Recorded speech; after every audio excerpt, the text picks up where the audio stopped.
Ladies and gentlemen, it is time for prize fighters, circus freaks, and gangsters.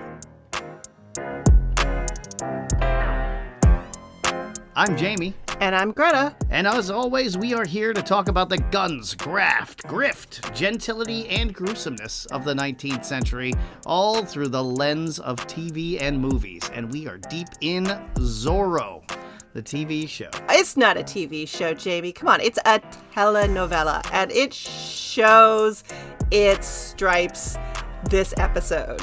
Do you know anything about the history of telenovelas? We should have already discussed this, but I don't actually know anything about it, and it occurs to me now. You know, I just sort of have, like, the top of my head, honestly, Bumblebee man level depth of knowledge. Yes. But it was sort of like as TV started coming into Spanish-speaking regions, for a long time they'd had the radio dramas, just like we did in the U.S. And for whatever reason, the soap operas were called soap operas in the U.S. because they were sponsored by soap companies. That's how that happened. And so I just think, I never knew that. I always wondered why the hell they were called soap operas. Oh, okay. And so I guess there was never any, like, one big company or brand or product that sponsored them. And so, like, people are like, oh, my stories are on. You know, it's instead of the radio novella or the paper novella, it's a telenovela. Gotcha. I'm sure there's more to it, but that's... Soap operas have always fascinated me from afar, kind of like easy listening music. I've always just kind of been astonished by the aggressive banality of them. And this definitely transcends all other telenovelas because it's historical, and all things historical are amazing.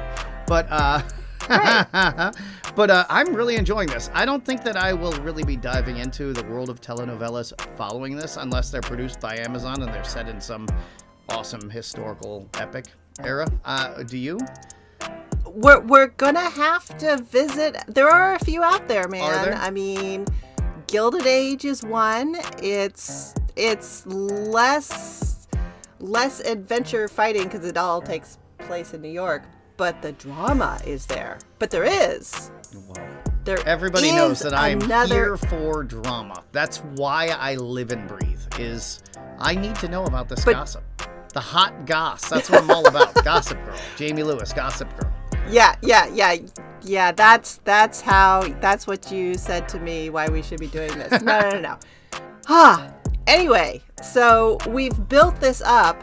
Boy, you built up the Gilded Age, and then you just yanked the rug out of it. You were like, so we're going to take all the stuff you love and then subtract that. And, yep, that's what we got left. And that's what I'm saying. We're not going to have to go through it episode by episode, but we got to get a good con man story in. Okay. For the fraud, the crime, the grift, and the guilt. Because that's literally all that was happening at this point. I would say, probably, how many, if you were going to go and buy a parcel of property, the chances are even. If you're looking at the person who's selling you the property, the chances are probably even he's stealing from you, right? Oh, yeah. And that's if you're staring at the man and talking into his mouth. Even if you get the property somehow you have been stolen from. Because all you've got is this bare piece of dirt, and he's got your gold. But you're speculating from across the country a lot of times in this time period, and so they show you a drawing. And you're like, that looks great. Drawings are awesome, and I like those. Let's live there. But yes, us humans, we are definitely suckers for the visual.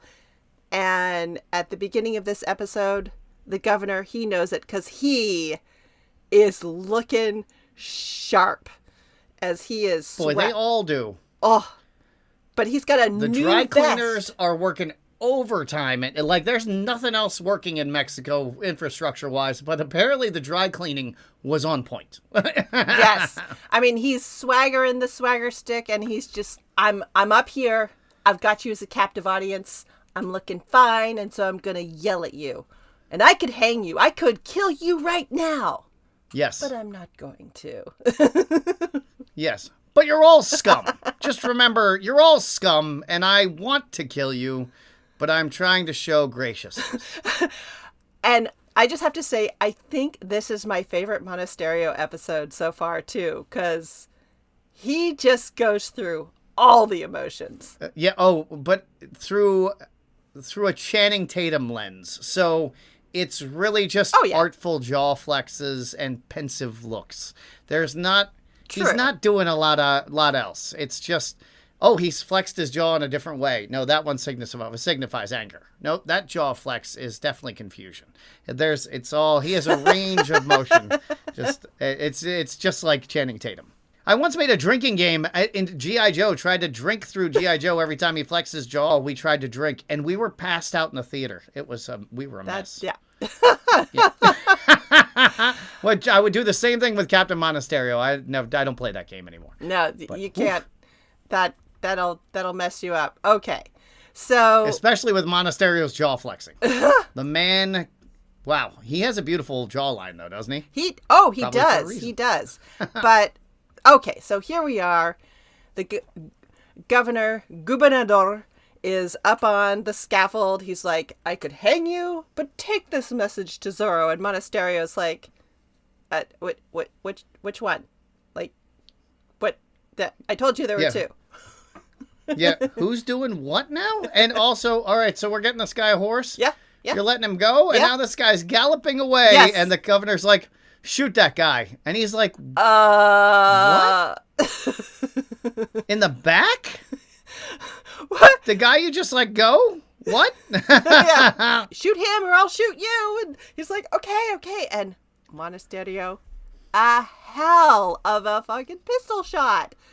What? Boy, let's talk about this pistol shot. So they're working with flintlock pistols. Smooth this is a flintlock bore barrels. Yes, and all of the Mexican they were called rifles, but they were all smoothbore because the British were just getting into the cap lock guns instead of the flintlock. Yep. And so they sold all the shitty old brown besses to small countries like Mexico or whoever who were just kind of getting going. Yeah. So they had these old shitty guns that didn't work when they were new, and now they're old and shitty, have been sitting in armories and stuff. And the captain has a flintlock pistol. We're talking best case scenario when it's brand new, it'll shoot something at 25 meters, maybe 40 meters if you're lucky. Broadside of a barn. A horse, yeah. But a horse can go 60 yards in 3 seconds easily. And that's not even like at a dead sprint. So the horse is already out of range by the time the governor's even spoken. And then he shoots this guy when he's like 200 meters away, which there's no gun on Earth. Even the rifled guns of the era could only shoot 150 meters, I checked. Yeah, there might have been like one super duper rich Mexican dude who is actually like a big wheel in the Spanish Empire who had like a specially made German rifle. But he was nowhere near this place because the Germans were the ones who originated the rifling. Ah, well, so there were some very special troops in the Mexican army who used the Baker rifle, which was made famous in a popular fiction series called, what is it called? Sharp's what? Sharp's Rifle. There you go. So, yes, and you've been telling me about this show. Big sucker for the Bernard Cornwell series of Sharp's books. They were one of my friends for like driving across country back when I was teaching in New Jersey and going home to Seattle. They're trash, man, but they are fun military trash. And like I said, I love a good adventure story, and they are that. And so yes, there is a show of it, and it's Sean Bean. It's the only show where Sean Bean is invincible. The only one where he lives? He can't die. He gets shot so many times, and he's like, nope, I'm good. I'll walk it off, rub some dirt on it. That's amazing. So this is the same author that made The Last Kingdom, the TV show The Last Kingdom. He wrote the book series that's based on, and that's how I know that author is from his Viking books. And they are badass Viking books about this real-life character who we don't know much about, but he was the son of Ragnar Redbeard. He was the the adopted Anglo-Saxon son of Ragnar Redbeard. So he lived the Viking ways, even though he was of Anglo-Saxon blood. So he had a foot in each world. He was torn sharp, between two worlds. Exactly. Love it. Is Sharp like that? No. Well, a little bit, because like he came up from the school of hard knocks and the mean streets of London because he was an orphan and whatever, and now he has to like hang out with officers. Okay. So yeah, he is torn between two worlds now that I think of it. All right. So he's like a low-born version of our boy Diego, Zorro, right? Yeah. There are some like mirrors there, but you know what? So on to Sharp after this, then I guess. I think so. We might have to put in a depressing movie just so we don't get too happy, but but. Anyway, so Monestario, he makes this impossible-ass pistol shot, and he just looks at the governor. He's like, why are you always making my life worse? Because he knows shit's going to roll downhill onto him. Governor's, like, up on his balcony in his palace. This guy has to walk around among the peasants. He's like, fuck me. Plus, this is Mr. Straight-laced Law and Order, Dudley Boy do Scout. Right, do good, and he's like, all of the things that the man that I work for are wrong. And he's like, he's making me do bad things. I have to do them because it's the chain of command, but he's making me do bad things, which I'm pretty sure this makes me a bad person. And you see him flex his way through that every time. Yes. He's working out those jaw muscles there. And I love how the governor's like, well, okay, that was fun. Now let me go bastard some more somewhere else. Toodles. Yeah, he just fucks right off and... Execute what are we supposed to do with these prisoners? Nobody cares. Nobody cares what you do with them. I'm off. I don't care. Stop talking. And girl Zorro, she's just like, the steam has started to come out of her ears. Like, okay, this is going to be bad. All right. You know, you see her just working up to a boil in the background. Meanwhile, we're in a stagecoach. It's Ramirez's brother. She's totally Ben Stiller from Mystery Men back in the 90s. Like, I am a ticking time bomb of fury. Like every second, it's just like, oh, she's getting angrier and angrier. So yeah. Meanwhile, we're in the stagecoach. It's bringing Ramirez's brother. And my favorite part about this is I got to learn Spanish for gigantic son of a bitch. So what is it? Grandísimo hijo de perra. Oh, that has a lot of salsa on it. That sounds nice. Right? I mean, this is the best part about being able to switch back and forth between the English and the Spanish subtitles, because when I want to actually like pull something that in Spanish, I can just like rewind, switch subtitles, get it. And meanwhile, I'm still working on rolling my R's at the front of my tongue rather than the back of my tongue. I'm getting there, but I'm literally like the whole show just trying to practice Zorro, or like, except I'm trying to put more roll into it, and I'm getting there. I'm getting there. Okay. It's interesting. It's never a consistent amount of roll in the R. Like it depends on if they're like, in clip speech, you can just say Zorro, and it's just like that. But then there's more rolling into it that comes with other things. I don't understand what the difference is, though. I'm waiting to... Well, some of it's the different accents. Like, you think about British English versus American English versus Southern English versus New England English. Like, they all have, like, kind of different things about them, but it's also like, are you just like to someone, or are you announcing a wrestling match? Oh, okay, gotcha. Okay, yeah, I feel like I don't want to put too much into the rolling of the R, but I really struggle to do it, so I'm getting there. You know, we all have goals, and yours is the rolling R goals. It really is. That and handstands. That's what I'm working on right now. Awesome. So after our language lesson, We find out he's coming to get Ramirez's stuff. There's bad blood between the brothers, but wait, there's a dead lady in the road. And you're like, it's a trap.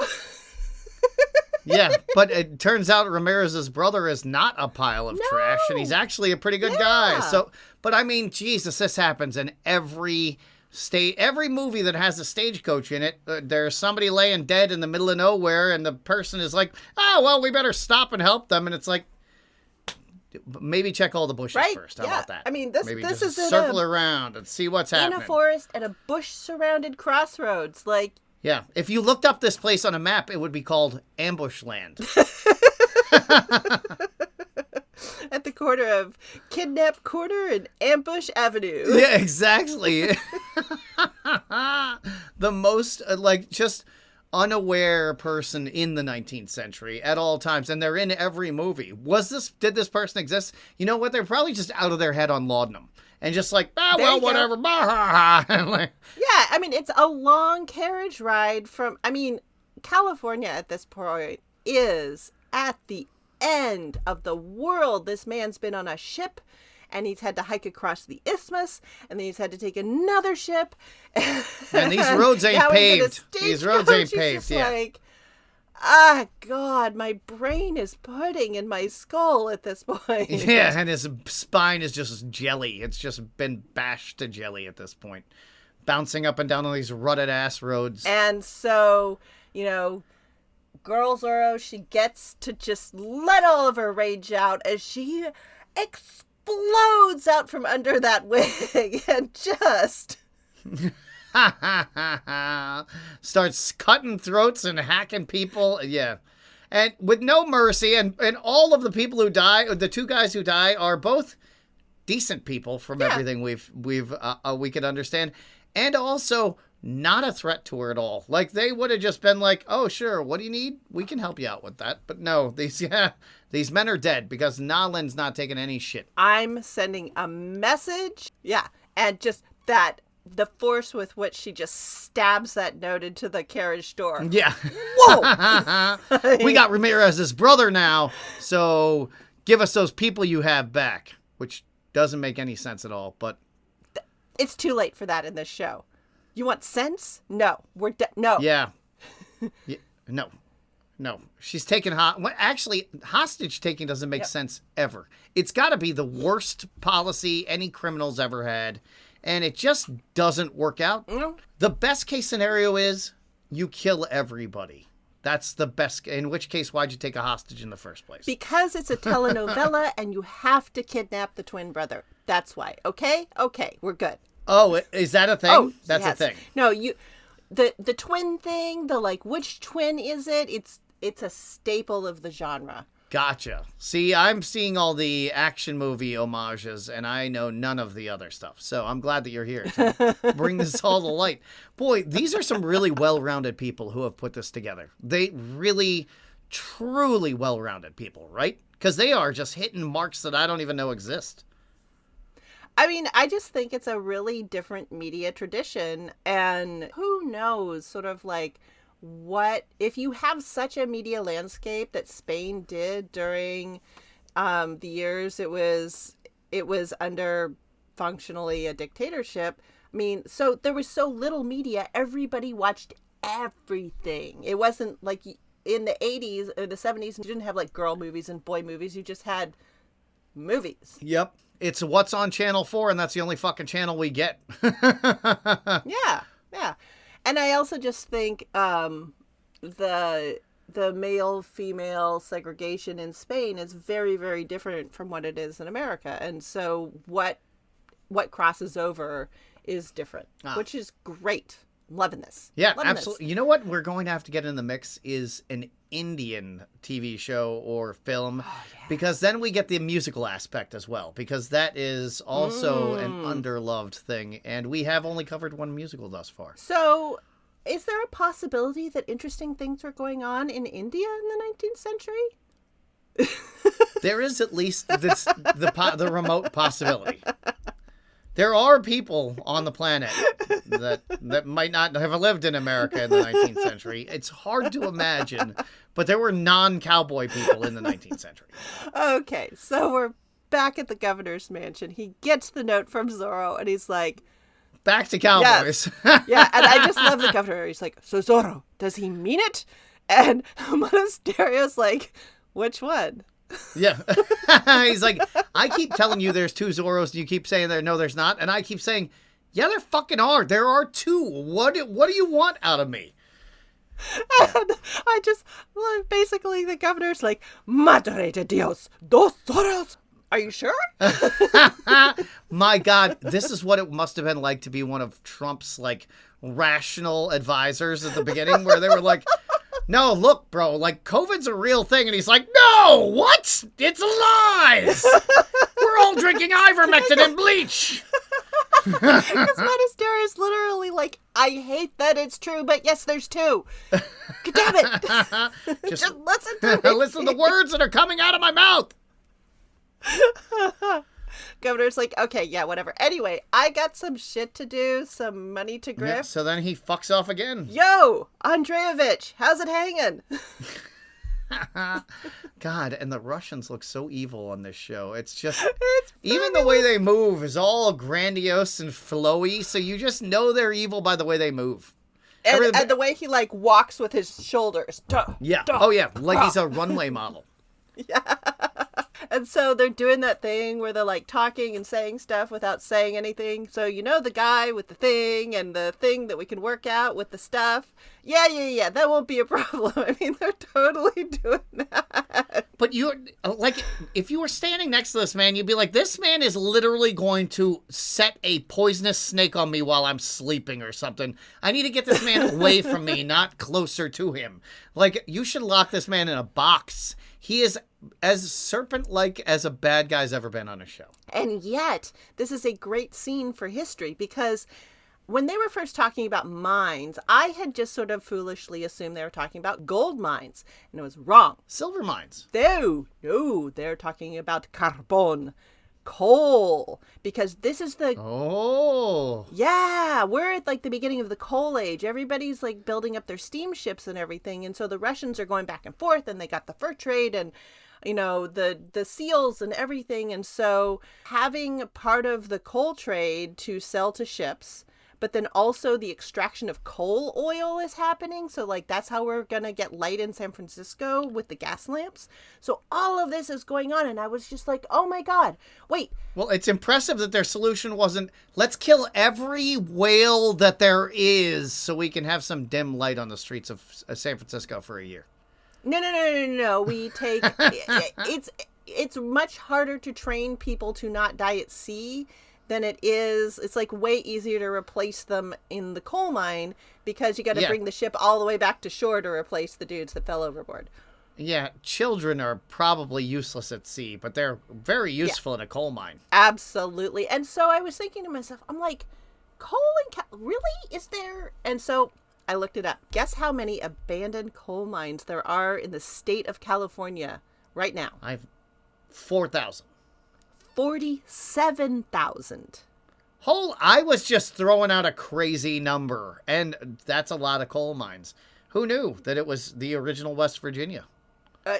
I mean, yes, but no, but yes, but think about it. Like the La Brea tar pits, the fact that there's like oil pumping that happens around California. You're like, oh yes, sense. It is. Okay. Yeah, and probably much higher quality coal than the West Virginia stuff. It depends on what you want it for. I could go way into it. That's not what we're here for. Okay. Well, then I don't want to get off on a coal tangent. Because I can tell you right now, the cheapest coal right now in the U.S. is coming out of Wyoming. It's close to the surface. It's low in sulfur. Anyway. So. Okay. Well, that's good to know. So if we're in the market for coal, we go to Wyoming. All right. Right now. Yes.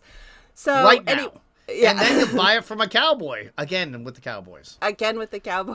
So we go ahead, we shake hands. There's going to be this thing. The governor's going to get some kickbacks. The Russian's going to get some kickbacks. Like everybody, like it's good. It's good. It's good. So now we have the carpenters. It's good. Building some gallows. And guess what? The people, they're not happy. No, they're rowdy. They're quite rowdy, in fact. And so Diego and his rich boy setup, like, kind of comes on into town. He's like, Monestario, sup, man? What's with all the rabble? Oh, yeah. Didn't he shoot? He shot his gun in the air. Yeah. Monasterio did. And Monasterio's like, nothing. Not doing shit. And he's like, well, you're shooting at these people, so you're doing something. Oh. They're just mad that we're going to, like, hang some people without a trial. You know, peasants. And Diego's like, isn't that bad? I mean, we're starting to figure out that the governor's a total bastard, but how are you with this? Yeah. Oh, and that's where you would come to realize that, like, all right, there's ways you can lean on people especially if they're ethical. You can lean on a person to be good pretty easy. All you have to do is repeat their actions back to them out loud and be like, how's that sound when you say it out loud? And they're like, oh, yep, that sounds real bad when you say it to me like that. But Monasterio's like, I'm just a soldier, man. Like, I really am just a cog in a wheel. He could just and I didn't shoot anybody. So, right? So there's that. Like, I'm working through something here, okay? Yeah. And Diego's like, all right, hey. And then, meanwhile, we get two Zorros. And boy Zorro's like, so, Nalin is messing your guys up. And girl Zorro is just like, look, I made myself clear. You're gentrified, cappuccino swilling Zorro can't work for the people. Oh yeah, I mean this is. I'm sure you have you been dressed down like this in a coffee shop in Seattle at some point? I feel like you have. You can probably speak to this. Probably some black-clad pseudo-intellectual has dressed you down about how you cannot be an ally of the proletariat. I'm such a poser. Yeah. Oh, yeah. Well, I officially declare you an ally of the proletariat. So there you go. You said that I was an ally of women, and my God, I walked around with my chest out proud. So you can walk around with your chest out proud at all the indie coffee shops you want. Here's hoping. I mean, I did not start out as much of a bougie lady. I drank orange juice from concentrate. You are truly from the streets. Nobody knows what I'm talking about, do they? Truly. Your street cred is unimpeachable. That's what we've learned today. Nobody knows what I'm talking about, do they? I do. Yeah. You do, but we're old. And boy, I have eaten that orange juice concentrate with a spoon like it was ice cream as a kid. Oh, it's so tart. Oh, it's delicious. Yes, so good. Yes. But definitely murders your teeth. Yeah, you don't put it in enough water. It's great. Just strips the enamel off your teeth. Mm-hmm. Yeah. Anyway, boy Zorro comes for girl Zorro. It says, look, but the reprisals, those aren't right. And girl Zorro is just like, dang it. Okay. I won't just murderate everyone. Damn it. And then when she's like, all right, fine, I'm gonna go release this hostage, she goes over and spin kicks the man in his face. He's sat on the ground, docile as could be, hands tied behind his back. And what does she do? Kick to the post in the ground. Soccer kicks him in the face as hard as Vanderlei Silva ever soccer kicked anybody. This man, if he had survived this episode, would have had so much CTE that he would not have been any use to anyone. Yeah, it's like she can't take it out on boy Zorro, so she has to go kick him in the face about it. And I'm just like, okay, that's not exactly what he meant, but okay. Yeah, I don't think he was asking you to dislocate this man's jaw. No. Yeah, free his jaw and him. Okay, so violence aside, costume note, good one. There was sort of a close-up where she was standing still where you could sort of see more of what she was wearing. And the fact that her Zorro outfit is mostly leather and like has very little or almost no cloth in it. as opposed to Diego, which is like cloth. I was like, again, like paying attention to the resources these people have. Awesome. And their bickering about their fits was amazing too, because as they're riding along, he looks at her and he goes, "You should get your suit fitted." And she goes, "Yours looks huge on you." And it was just amazing. They're bickering like brother and sister the whole time. It's amazing. Oh, yeah. No, that was fun. Okay, so enough action. Calm down. It's time to go indoors to a dinner party. And Monestario is sitting down with the Martinez family, and it's the end of the meal.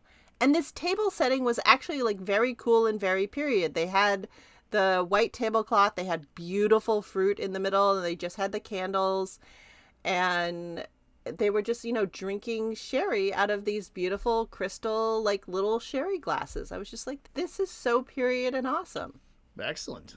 You know what? I did not even somehow I missed that. I was so taken by the relation, like the resemblance between Lai and Mei and Chang and Chow. Like I was screwing up their names, and Chang and Chow are so similar. Chow doesn't say Confucius says before he says everything, but I mean, very similar vibe. So, yeah, I missed that entirely. Okay. But, yeah, so we have the whole thing, and there's sort of the, like, the governor is, like, making us rich. What are the Russians up to? Business. And then it's like, hey, Lolita? What you thinking, babe? Hello? You're not thinking about Diego, are you? Because if you're thinking about Diego, you should be thinking about me, because I'm so cute. What? No, I'm just tired. I'm nothing. I'm not playing with my engagement ring for any specific reason. It's a totally unrelated reason to our impending wedding. Yes. Anyway, I'm just worried about the people I love. Monestario, don't worry, babe. I'll be fine. Because he's got his finger on the pulse. He knows what's going on. Yeah. And then he closes out with the classic line, "Come on, smile, baby. You look prettier." Yeah. He should have given her the finger gun. That would have really closed it out, Did he really give her the smile, baby? He did. He's like, "Come on, give me a smile. It makes you look prettier." God. I still can't believe that is... I heard it said once, and I screamed what? At the top, I screamed like a woman. The guy ran away. It's just insane to me that any person would ever say it. I don't think he said it in those exact words, but it was really like, "Come on, give us a smile." Oh, Jesus Christ. Oh. Hey, you know what? He should have said, "You should calm down." Calm down. That's even better when you say it in a brusque tone. Exactly. But no, she wasn't. But she was like flatlining. So she was a little too calm. He like, That's true. Yeah. So he should have given her a good shake so she would have snapped out. No. We're getting to the point where somebody could have said calm down to her. And that is when Lolita comes back up the stairs and Tadeo Baba just goes after her like, "What are you doing?" He just loses his whole thing, and he basically comes up with like, "Why are you so maddening?" And of course Lolita's like, "Why is the only thing you're concerned about is your ranch, your land?" And of course Tadeo's like, "How dare you talk back to me?" Slap! And I was just like, full telenovela! Achievement unlocked! Yay! Oh, is the slap an important part of telenovelas? Oh, yes. And her face afterwards, just that look of rage. And then we have the moment of, maybe you shouldn't keep loaded guns in the house? Well, and also, he miscalculated because he raised the most beautiful woman as a son. A deadly badass son. Mm-hmm. And he has seen this woman kill mountain lions and people. And she's got a gun handy, and he slapped her in the face. So, I mean, he might as well have just put a gun in his mouth. So, but she shoots at the floor. She gets on the horse. She rides off. We got all the family drama. We have stirred the pot. It's going. And Mama Lucia.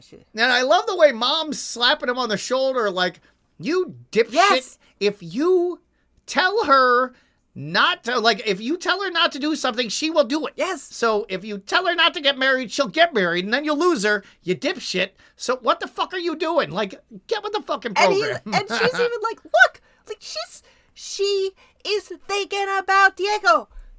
If you keep pushing her, it's gonna explode. You just back off, you doofus. Whap. Yeah. And that hole in the floor is your fault, and you're fixing it. And so we're back in the rom-com. She rides off to the De La Vega Ranch. Wait, who's that woman on the porch with Diego? Well, I'm just turning around. You're like, it's the maid, honey. It's the maid. He has a new maid. Yes. There's so much. But the moon as she's riding away, just bitter and frustrated. It was gorgeous. That was a gorgeous shot. Is that all just pure, like, telenovela? They're just checking boxes there. Like, yes. moonlight ride. Exactly. Yes. Meanwhile, Monestario finds Jose Antonio Ramirez, and it's not a trap, weirdly. He just picks him up off the side of the road. It's cool. Yeah. He's just, they're all beat up, but hey. And so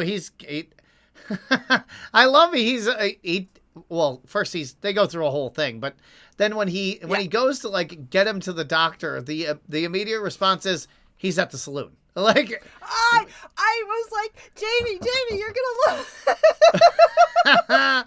He's probably a surgeon if he's at the saloon. So even if the doctor is a little bit better than the English and American doctors, he's still drunk off his face at the saloon. Yep. Yep. And banging prostitutes, because when they get there to get him, he just walks right in on him. And he's like, yep. Room so 4. Where's the doc? Yeah, room 4. He just walks on in, get dressed, fucker. And the guy's like, what? Really? And he's like, yeah, get up, get dressed. Right? Like now? God, being on call 24/7, this sucks. It's a matter of life and death. It's always a matter of life and death. But, like, the governor's face, how he's like, holy fuck, there's a brother to, like, he's here and he's not, god damn it, he's alive. Like, just like his bastard juices get flowing. This really got very Borgias. Like, everybody is just poisoning and stabbing and fucking smothering everybody. And there's so many wills and contracts, and it's just insane. Everybody's probably related to. Oh, yeah. But I did love the fact that the doctor whips out a 19th century stethoscope. That was gorgeous. Adored that. I didn't even notice that. Describe a 19th century Oh, I remember him checking the pulse, but I don't remember exactly what it looked like. No, it has like a wide plate on each side and then like a little metal rod, and it sort of like conducts the sound and vibration into your ear. That was super cool. But yeah, he's basically like, you drugged me out of the whorehouse for a dead guy? Thanks. Yeah. See ya. And the captain's looking like he was 90% healthy when he was laying here on the couch. So this was... Yeah, like he was hurt. It wasn't really a matter of life and death. I just needed you to come right away. So this is embarrassing and confusing. I can't really articulate why either. So I'm just going to... And the governor's like, yep. Just mysteriously died. Yep. He just had a seizure and... Convulsions. Yep. It happens. Yeah.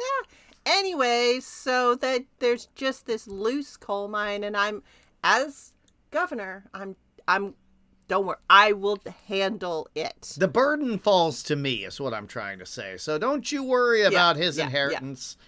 I will shoulder this burden. I got it. Generous of you. The strength it takes. For the state of California. Right. And then suddenly, boom, we are back in Warrior, sort of. And the white people running the establishments are suspicious of the Chinese people, watching them like hawks, these no good, dirty dogs. I was like, whoop, yep, some things the same. And this is where we really see, like, it's like Lai talking to Chow in the middle of the street. Didn't you have that total feel? Like, he was even wearing a top hat. Like, it totally was like Chow. Yeah. I mean, the character that Mr. Chang is written as is so much thinner than Chow, but yeah, he's holding down that same space in the community for sure. Yeah, and has the same vibe as well. Where he's like, look, I've seen everything and it mostly sucks, so don't hope for much. But yeah. And I can also translate for you. So here, let's negotiate these goods, and these white people are being cruel to you, but I'm not gonna say anything about that. So let's just all carry on. You probably already figured that one out. Yeah. Yeah. I'll just smile like a jackass, and we'll all get on our way. There we go. Yep. So Diego's like, some stuff is going on. I need some answers. You know where you go to get answers? The investigative reporter at the newspaper. Yes. You got to go ask little Jimmy, whatever his name is. Jimmy's name in Superman? Jimmy... Oh, Olsen. Doesn't matter. Jimmy Olsen, that's the one. He's got to go ask the young intrepid, whatever he is, newspaper reporter. Except this guy's French. Why is every newspaperman in these 19th century TV shows French, it seems like? In Deadwood, the guy was French. He was a telegraph operator, but... He was French in the show Copper. Maybe it's just because France is like kind of hostile or a difficult place to be if you are a reporter. Because, I mean, at this point, France is going through a lot of convolutions. And so I'm sure a lot of these guys are like, you know what? Uncomfortable. I'll go somewhere else. Besides, I got this awesome accent. Just dig it. There you go. In France, I just sound like everyone else. But yeah, so here we get the line where he's like, no, it's all about coal. Like, it's the whole coal thing. And Diego's like, but gold? Like, and this is the line. He's just like, dude, no gold in California. Don't be a dipshit. The real gold is land. And that is so true about a way a lot of these rancheros were thinking. A lot of these big landowners, they just wanted these big fucking spreads. You have all of your peasants working the land for you. You run some cattle on it. You know, that land ownership coming from sort of the whole Spanish nobility, that's how you moved up in the world. Yeah, land is where the riches are. Okay, it works. And when we say that Southern California and Mexico looks exactly like Spain. Holy hell, we watched nothing but travel shows all weekend, and everything in Spain looks like Mexico. You weren't kidding. They literally just showed up and were like, shit, did we just spin a circle and end up back in Spain? More Spain. Yeah. Sweet. Crazy. I claim it. Obviously, this is new Spain because it looks exactly like old Spain. Right, yeah. We just need to bring in some pigs. They already have oak trees here. Yeah, and look, these llama things here that are good for nothing but coats. So let's get this done. Yeah. Some sweet, sweet coats. But the other thing that the newspaper guy points out is like, look, the governor is making things suck for the peasants. Like, extra suck. Like, it wasn't great when they were under the Spanish crown, but it is way worse now. And you take every fucking thing away from these peasants and they won't care anymore. They will absolutely come. You make them too desperate, and yeah, you rich people, then it's gonna suck for you. It will. And wait, I'm sorry, you're not talking about next year, you're talking about the TV show. I was like, oh yes, you're right, next year. Nope. I'm talking about the newspaper guy is telling this to Diego. Back in the 19th century. Flat circle, man. It's a flat circle. That's right. So, boy, it really does. It feels right though. And Diego's like, wait. Why did girl Zorro kill Ramirez? I was really sure she wasn't going to. Wait, somebody's here. Somebody's been here. What's going on? And shoom, in comes girl Zorro. Is like, yeah, some shit went down. I didn't break all your shit. So then we get the, hey, we have a puzzle. Let's solve it part of the show, which, yeah, that was funny to and me. I have to say, so she goes through a thing that you've probably, because you're always been a very, very, very good person, I'm sure. But when you've been somewhat of a not good person, it's really hard to convince people that you have done the right thing when you haven't been doing the right thing. So when she's like, I seriously didn't kill this person, and everybody's like, Yeah. Nobody, literally nobody believes you. Nobody at all. But we'll pretend with you if that's what we got to do right now. So he goes through, he's like, okay, so let's solve the puzzle. Like, I know I didn't kill him. All right, I'll give you, let's say you didn't kill him. We know Monestario. Oh, that's such a frustrating position to be in when you're like, this is the one thing I didn't do wrong. Damn it. And it wasn't Monestario. He didn't kill Ramirez. He's too much of a Boy Scout. I'm sure of that. So that only leaves ... Dun, dun, dun. The guy who's been at the fucking root of every problem that they've had so far. Yeah. So they sort of like go back and forth. Like, what are we going to do? And look, there is a lot going on right now. We have like Lolita's doing weird things. There's the evil governor. There's the dad mystery. There's the inheritance mystery. There's the American assassination mystery. There's the Guadalupe Montero, et cetera, et cetera, et cetera. And so when he's like, so there's two of us. And this fucking bear pin, which I'm sick to death of. I'm sick to goddamn death of this fucking bear pin. Oh my God. This dickhead is constantly looking at this little fucking pin. Oh, I just want him to lose it. I want him to lose it. And then he sees it in a painting of Ramirez's dad. And I'm like, God damn it. Fuck Ramirez and fuck this pin. That pin, it's going to be with us for a while. But so anyway, so when he proposes, like, okay, so there's two Zorros and we're going to do a two Zorro thing. I said, like, my brain suddenly went to that, like, old flick, Three Amigos, that had Martin Short and Steve Martin and Chevy Chase. And they, like, I was just like, oh. Wow. My brain couldn't take it. I was just like, oh. I can't believe you thought, well, now are we going to do Three Amigos at some point? Are we going to do that to ourselves? That's 20th century. We're going to put ourselves through an early 20th century because it's the early film industry. Oh, was it? So, oh, okay. Yeah. So we can. Oh, that's right. They weren't theater actors. They were film actors. Yeah. We dodged that bullet. Yeah. But we know Dinamito. It's going to be part of the whole thing. There's going to be an explosion. But anyway.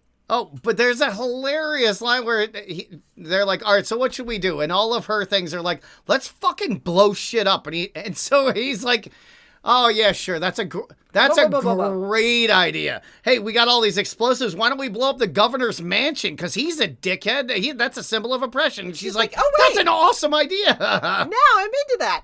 But first of all, we have to go to Ramirez's abandoned house and have another mystery thrown in, because why not? He goes in, it's dark. Because Mexican Slipknot has shown up to rob Ramirez's house. There's, once again, dudes in hoods, and we get, like, the candle flame being put out by the whip. He dodges his second bullet of the series. I mean, just, like, flashy fights. We have the Mexican trumpets. It's so crazy. I love it. And they've got those, like, balaclavas on with the cool, like... Yes. Death metal slash on it for what number they are as their identifying mark, which again is just so dumb.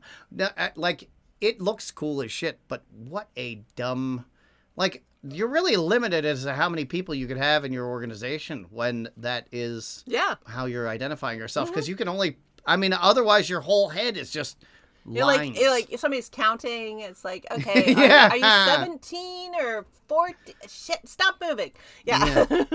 Let's just teach these dipshits numbers rather than trying to do this slash thing. And we also get the pile of gold doubloons. And okay, look, why does everyone seem to Foley gold coins with cheap washer sounds? It's like, that's not what it sounds like. Also, why does everybody stick their hand in a pile of gold coins? Like, if you see a pile of gold coins, I think you could probably just be like, it's gold coins. You don't have to, like, rummage in them. Everybody's digging their hands in it like they're fucking Scrooge McDuck. It's bizarre. But yes, was my father a member of a secret society? And then, and he's, like, sort of working through this. And then this is where, like, oh my God, we were suddenly in the 80s sitcom where May walks in with her breakfast soup, and they use a fucking gong to let us know that's May's theme music. And then they start doing like the like dur, dur, dur, dur, dur, dur, dur. Yeah. Dun, dun, dun, dun, dun, dun, dun, dun. Yes. I was just like, oh. Yeah, they made the cymbal crash that they did every time Long Duck Dong entered the room in 16 Candles. Oh my God, I was like, whoa. It's like a John Hughes movie. She's like, look, I made you this delicious soup, and they show some mushrooms floating in it, and I'm like, they're going to hate it. They're going to say, oh, haha, Chinese girl cooking weird Chinese soup, and they're just like, yeah, it's great. I'm like, okay, that was such incredibly cheap humor. Like, a 19th century Spaniard who came from like rich boy spy school in Madrid is gonna find this weird, but it was like the dumbest humor. So, yeah. I will say that for any male, anyone who's listening to this, and they are, because I have cooked a meal for somebody that I thought was for my family that I thought was really going to impress the shit out of them. I made shawarma and I made homemade zhoug and like I went crazy with a whole spread, but my family was unprepared for that level of garlic depth. Yeah, well, and heat? Depth of flavor. They just didn't know what they were getting into, and yeah. Yes. So it was maybe too much to spring on these, these people all at once. But so maybe she did that. Maybe she just went a little too hard at like trying to impress them, and maybe if you're just trying to impress some people and you don't know them well, maybe go with something a little less enthusiastic, a little blander dish. And that she might have just gone. She was trying real hard to be like, I'm gonna knock it out of the park with my best dish, and it's like. Yeah, probably had, all these mushrooms, umami bomb. It's going to be some seaweed. Like, let's go. I'm going to impress the shit out of you. Yeah. Yeah. And if she just showed up with some like rice porridge, he would have known where he was. Like the Spanish, they dig some savory rice. He's like, oh, hit him with some pork bow. He would have been begging for more. That's true. Yeah, she went That's true. But she's a one-woman show, and she's working in a Spanish kitchen, like getting the barbecue pork together. That would have been a whole thing. Ooh, Peking duck on some corn tortillas might be nice, right? Right? Yeah. Ooh, that... see, Asian and Hispanic fusion is so good. They are so close already. It's like begging to happen. Like Thai, Mexican Arabic food. Yep. Huh. Yeah. And Arabic and South American food go together so well. Like that Lebanese, like it just meshes so seamlessly. Oh, so good. Why do you think the Korean barbecue tacos hit so right? Oh, yeah. Come on. Yeah. Also, bulgogi is the greatest culinary achievement humanity has yet produced, I think. Truly. Okay. So we have redeemed their problem. So let's just like move right past that. Okay. And I want bulgogi tacos now. Now I'm just the rest of the episode. I'm just gonna be thinking bulgogi tacos, bulgogi tacos, bulgogi tacos. Like, as soon as this is over, you're just I'm drooling slobbering now. Okay, let's do it. I'm focused. Okay. So yeah, kind of a terrible portrait of Alejandro, but on the other hand, they are like at the end of civilization. That's actually about probably the quality of portrait you could have gotten of Alejandro in early 19th century California, Mexico. Like I wasn't. It's like a rich man dressed kind of looking like an admiral with his hand in his jacket. What was the hand in the jacket thing? I know the answer to that. I knew you did. So, like the whole Napoleon thing, why is he always holding his stomach? In portraits, there's always like stuff like candles and apples and in portraits to like send a message. We don't know what the fuck it is. Well, the hand in the coat is sort of like, yes, I am a passionate person with big ideas, but I also am a man of restraint. And so if you see portraits and drawings and stuff of sort of famous male orators, like back into the ages, they will always have one hand like tucked into their coat. And so going all the way back to togas, the men would like actually put their arm inside the toga to just like, I'm restraining myself. I am a man. I'm classy. I'm not going to just be like waving my arms around like some crazy person. Like, no. I have chill. I'm putting one hand in. Like these damn Italians talking with their hands. And calm. Yeah. So that's why I was taught not to speak with my hands as a waspy little child. So, yeah.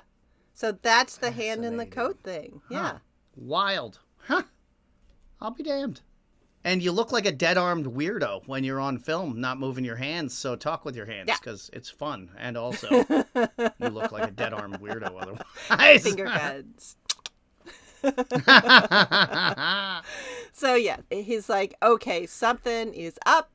There's the bear cufflinks. There's the bear pin. Just like all of this. So is that Ramirez or Ramirez's dad? That's Ramirez's dad in the painting, So right? in the first painting with the cufflinks, that's Diego's dad. That's Alejandro de la Vega. Right, and then but then, Ramirez but then Ramirez's dad no, has and it so in that's his Ramirez. That's Ramirez actual, who Yeah. Oh, okay. Not the twin brother. Ramirez Alpha. Yeah, gotcha. And he has it as a cravat pin. Yeah. And so so something's going on, but hey. So they go back to the town. Monastario's getting really suspicious, and he rolls up into the saloon, and we get the doctor doing his best Joe Pesci from the movie Casino. He rolls up to the bar, and he's just like, all right, give me some booze, a dame, and a room. and Monasterio rolls up, and the doc's like, the fuck you want? I don't know. It was just something about the lighting and the angle he was being shot at, and just his like, I don't know. Boy, that really was kind of a mafia type vibe, wasn't it? And Monasterio's like, okay, hear me out. Okay, yes, booze, yeah, great. You're a doctor. Drink up. Anyway, I want to say, without saying it, but I think the governor murdered him. But I didn't say that. Yeah. And I'm not going to say it. And I'm not asking you to say it. But say if a person was going to say it, would they say that? And then the doctor's like, well, we can ask the man himself. And Monastario's face is like, hey? How fucking drunk are you? Did I hand you absinthe? And he's like, come with me. And I did love the street scene. They go outside, and Monasterio's like, woo, nightlife is dead. What's up? It's like, yeah, nobody's gonna come outside. Monasterio's like, oh yeah, because they're afraid of Zorro, huh? Doctor's like, no, idiot. You and your soldiers. Only the rich people are afraid of Zorro. Monasterio's like, yeah, big jaw clench right there. Oh, yes. Because he doesn't really talk that much. It's really more of looking surprised, looking aggrieved, and clenching his jaw.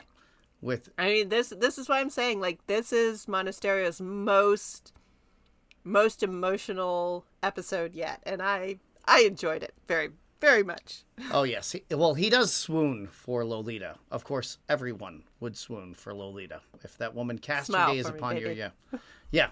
You would curtsy to that woman if she smiled at you. Milady. But so they go to do an autopsy, and like in my head, I was just playing this little track. It's like, I really like autopsies. No struggling, no screaming. They're my favorite. Wow. Okay. What's that from? Oh, no. I was just thinking like the doctor was thinking that as he was walking up. Were they really doing autopsies in 1844? I don't feel like they were. Not really, but you can find some books where they sort of talk about like doctors starting to notice stuff. And so kind of the level of autopsy they go through with this guy, I'm like, okay, this seems reasonable. It was more of an autopsy than it was an autopsy. It's true. Nobody was opening up nothing. They just lifted his shirt and they're like, no bruises. You know, normally when somebody stops breathing, a good person would give him some like pretty heavy whaps on the back, and I don't see any bruising. Yeah, and also from internal bleeding, you would get some bruising on the torso, and also don't see any bruising. So it would seem that he suffocated somehow. But we're not saying anything. Are you saying anything? I'm not saying anything. Yeah, and I've seen a lot of people get whacked on the back of the head so that they could then be suffocated easily and not have any signs of struggle. And there was only one person in the room with him. Nope. Yep. But it's a mystery that probably nobody will ever solve. And then, did you see what the doctor did after he handled the dead body? Lick his fingers. He washed his hands. Did he really? That would not have happened. This would Remember not I have said happened. Spanish doctors different than English and American doctors. Oh, that's true. That is true. But we're talking. This was the very beginning of antiseptic procedures and it was only at the University of Edinburgh. Right. But only there, and those guys were considered psychotic. Right, but again, like the medical tradition, a Spanish doctor would have come up through different, very different. Yep. There was a lot of Arab influence, and say what you will about sort of the Islamic Empire, hand washing, big fucking deal. People did it all the time. If you were to ask a white male between the ages of 30 and 50, they might have some different suggestions about the cleanliness of. They have some things to say. It's true, but they don't understand how often a good Muslim actually washes their hands and their face. Because they have to. So that is something that they do before they pray. 5 times a day. Which they do 5 times a day. Yes. Yeah. Yeah. Yeah. So that's a lot of hand washing. That is a lot of not spreading disease. It's pretty awesome. Yeah. So, anyway. We're back at the gallows once again. It's almost like you wouldn't have to have Purell in every room if you just, washed your hands a few times a day. Because you know what the other thing the Islamic Empire had on lockdown? Plumbing. They had fountains, they had running water, they had baths, they had sewer systems. So why weren't they installing that shit in place? They had plumbing in certain parts of the different empires that ruled Central and South America and up into Mexico. So what the hell were the Spanish doing when they got here? Why weren't they building these plumbing systems? Because it wasn't the Spanish building them, it was the Islamic Empire building them. Gotcha. Yeah.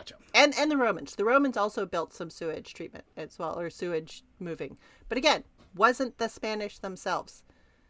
And besides, gotcha. I can have my flunkies building a sewer system, or I can have them mining gold for me, silver, something like that.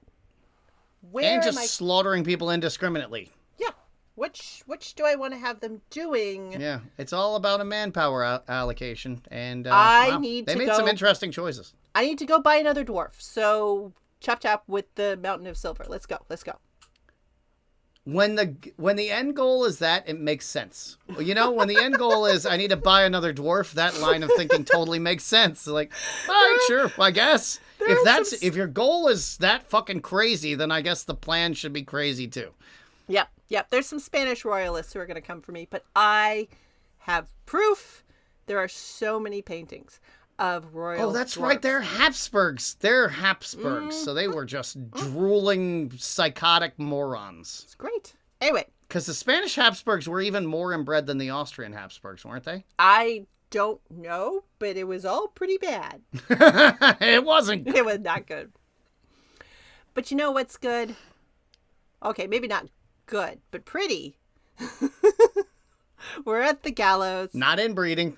Maybe not good, but it is pretty. We're at the gallows, and the governor has on an even fancier vest for the hanging. I mean, we're in full panoply. We've got veils, we've got dark clothes, we've got top hats. Everybody's out in their Sunday best for the hanging. The stitching on his vest. So it was I didn't even write this down, but I'm going off memory. It was kind of a sea green vest with pink stitching, was it?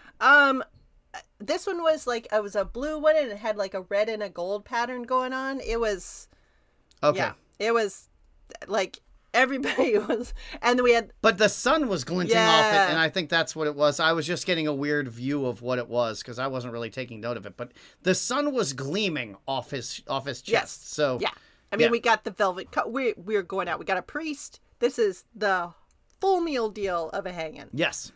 The full meal deal of a hanging. All right. So the governor's up there, and he's like, "Look, I didn't necessarily want to hang these guys, but like Zorro made me do it. And everybody in the crowd's like, you're a dickhead. Yes. And then kaboomy in the background, La Casa de Gobernador. Yeah, they used his plan, or they used her, like his sarcastic plan. They were like, yep, that'll work. That's a good distraction. Yep. And holy shit, they couldn't have picked a more distractible opponent. Like, the governor has the attention span of a gnat. So all somebody has to do is be like, Zorro's over there, and he's like, what? Ah, go over there! Like, they don't even need two Zorros. Yes, Diego is like, excuse me, I must attend to my plan, as he takes off his hat and like rushes inside. And the governor is just like, screw these petty prisoners, go get Zorro. And Monastario's like, but sir, yeah, should we hang these guys first, or okay, what? Yeah. Now we're gonna use all these people to protect these people we're gonna hang? That doesn't make any sense. All right, protect the square. What the fuck is happening? Yep. And, you know, people run this way, people run that way. Prisoners are freed. Confusion abounds. And then there is an even bigger boom. And the governor's face is just like, my beautiful things. Get Zorro. And then all of a sudden, like, the church bell starts ringing. Nobody thinks to themselves, like, well, that's weird. Like, why is the church bell ringing? It's clearly a signal. Except for Monestario. Except for him. Did he notice? He's like, dude, there's two, so I am not gonna fall. This is clearly a trap. No. Clearly a trap. Yes. Fool me 7 times. I might finally get a clue.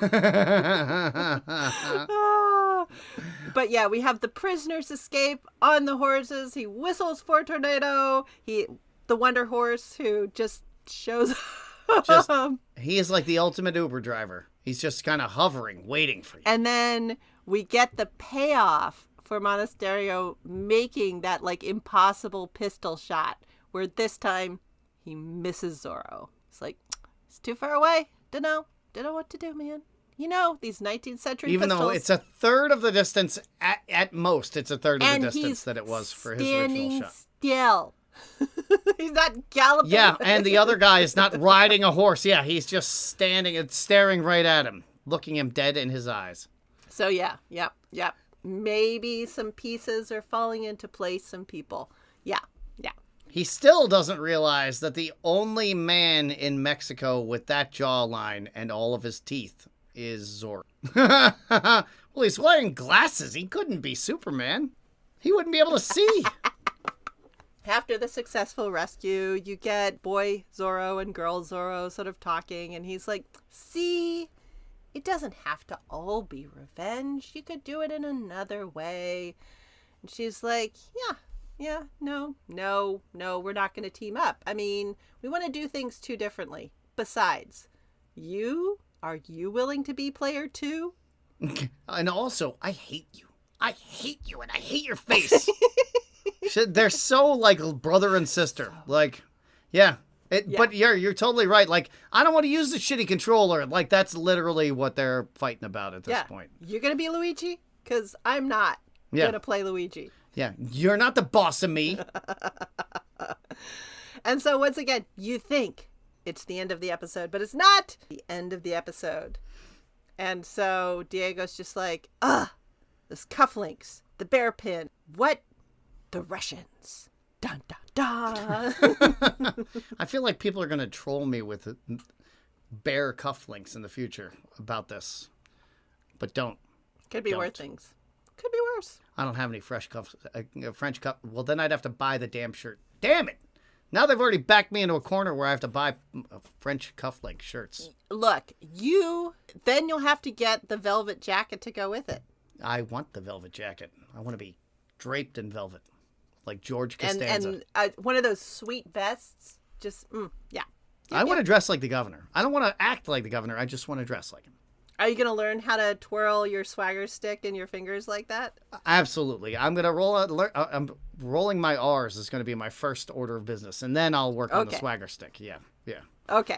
I feel like walking around in the 21st century with a pimp cane kind of sends the wrong message, but we're going to see what happens. You know, I bet that's another thing that could be reclaimed, because 19th century walking around with a pimp cane, that was all that. I mean, if you wanted to find a guy in plaid pants, a pimp cane, and a velvet jacket, you just head to your nearest oyster cellar and there he'll be.